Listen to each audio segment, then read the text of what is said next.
Monday, the 1st of February 2016. Hello, everyone, and welcome to the program. This is Business Incorporated. I am Bosun Omofaye. We thank you for finding time to be with us. Coming up over the next 30 minutes, Nigeria reports its worst purchasing manufacturing index since 2013. We read in dropping to 44.6 in January from 54.2 in December. Meanwhile, Ethiopia urges international donors to offer aid promptly for relief operations to support 10.2 million people critically short of food. Plus, Tunisia's residents fear poverty may drive the youth into extremism as unemployment rate in the country rises. Now, these are some of the details of this and other stories at this time. Nigeria's finance ministry has refuted a report that the federal government is seeking an emergency $3.5 billion loans from the World Bank and the African Development Bank to fill a growing gap in its 2016 budget. Online reports said a $3.5 billion loan from the World Bank and a parallel $1 billion loan from the EFDB, which will enjoy below market rates, must still be approved by both banks' board of directors. But speaking with Channels Television in Davos, Switzerland, at the just concluded World Economic Forum, Nigeria's finance chief, Kemi Adeosun, says discussions are ongoing with some multilateral agencies for some concessionary loans, but Nigeria was yet to make a formal application for such loans. President Muhammadu Buhari, at his December 2015 congressional budget presentation, indicated that Nigeria will obtain some foreign loans in 2016 to fund critical capital projects. Meanwhile, Nigeria has reported its worst purchasing managers index since 2013. According to FBN Quest, in its latest PMI report, the research firm describes the reading of 44.6 in the month of January 2016 against 54.2 in the final month of 2015.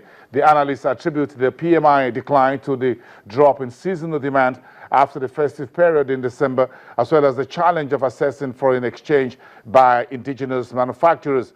The report shows GDP growth picked up from 2.4% year-on-year to 2.8% in the third quarter of last year, while the manufacturing sector contracted by 1.8% compared with a negative 3.8% in the second quarter of 2015. Today is a raft of PMIs around the world, a number of countries reporting. Let's talk about China's manufacturing index, called the PMI, 49.1% in January, 0.3 percentage points lower than the previous month. And that's according to the National Bureau of Statistics and the China Federation of Logistics and Purchasing. The index fell below the 50 critical point, an indicator of the trend of economic development. The index has been in the contracting range for several months, and experts attributed the decline to certain short-term factors. As seen from the different sectors of the industry, the Chinese index fell mainly in the equipment manufacturing sector, dropped by 2.3 percentage points from the previous month to 48.9, or 0.5 percentage points lower than the entire manufacturing index.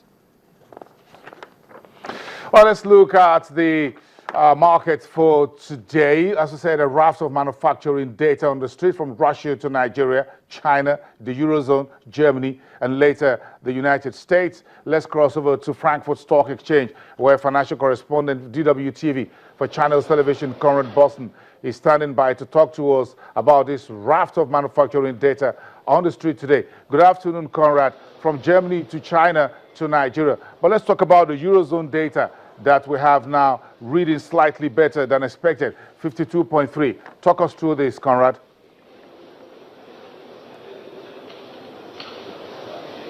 Good afternoon, Bosun, and good afternoon to our readers and our viewers at Channels TV. It's great to be back here. The reading might have come in slightly better than anticipated. Still, it indicates a decline or a slowdown of manufacturing activity here in the Eurozone, 52.2 points.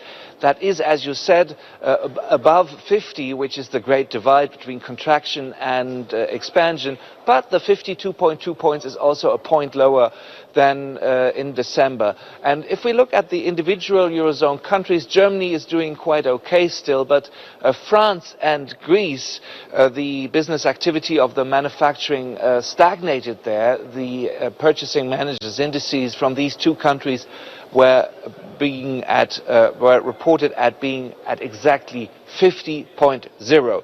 You mentioned Nigeria, you mentioned China, especially the decline of manufacturing activity in China is a concern for markets here in Europe, of course. It weighed on stock prices all over Europe today, and it weighed on many commodities prices like copper and the price of crude oil again.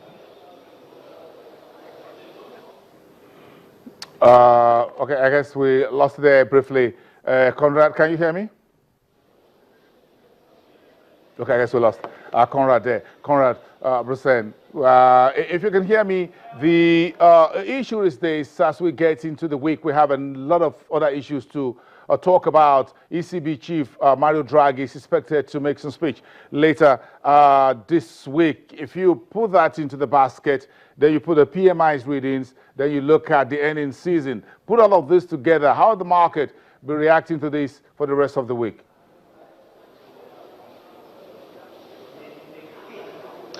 Well, Bosun, this data coming in from the manufacturing sector of the Eurozone, of course, must be a concern to monetary policymakers here in the Eurozone and their boss, Mario Draghi, especially as something else also happened in January. Factories in the Eurozone slashed their prices in January at the highest rate in 3 years. And that means that most foreseeably, Mario Draghi is going to talk about a risk of deflation again at the meeting of the ECB Council next Thursday. Remember, last week the Bank of Japan introduced negative deposit rates for money that banks put on accounts at the Bank of Japan. So it's quite likely that the the European Central Bank's president will also talk about the state of the deposit rate here in the Eurozone. Some, or at least a few investors expect that more monetary easing is underway. That is reflected today on the bond market here. The yield that the German 10-year government bonds called Bunds are carrying fell to another record low today of 0.23%. That's another 3 basis points lower than last Friday. Yes, and looking at your 10-year bond now at 0.34%, that's a negative, almost 1%. Now, so welcome to February, Conrad. How do you think the markets will hold up in the new month?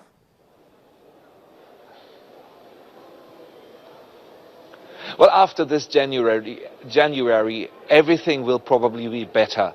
But to be serious, many investors, many people here on the trading floors think that the statements by the central banks in Japan and also the Eurozone will prove to be strong enough to scare off investors to bet on lower equity prices on a large scale. That's one hope, of course.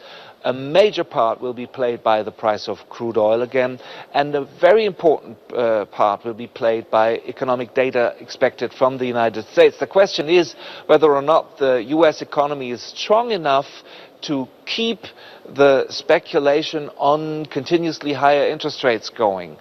So I guess that many investors will spend a lot of time anticipating what the Federal Reserve does during the month of March.